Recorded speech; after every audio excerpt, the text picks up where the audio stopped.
I think there's two parts to an answer to that.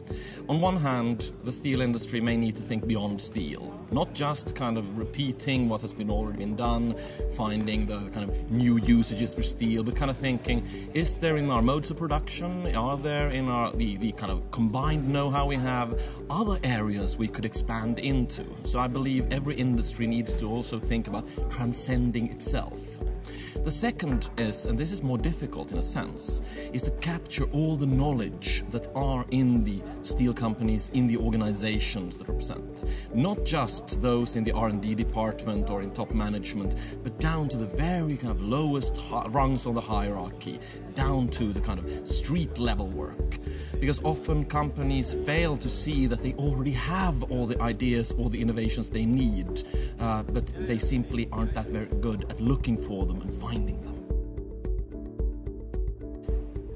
Sometimes when I talk about innovation, quite often actually, I talk about not how we create more ideas, because that's for me pretty simple. Anyone can generate ideas. I can teach a monkey to generate ideas.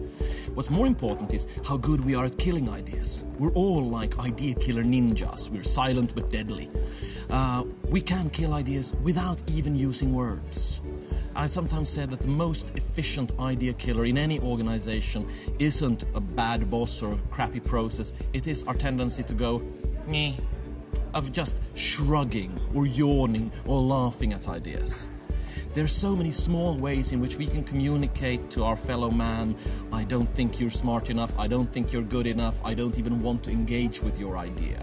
The shrug, the laugh, the yawn, all these are the silent idea killers, and the greatest managers I've known, the greatest leaders, are not the ones who come with gigantic creativity projects or innovation initiatives.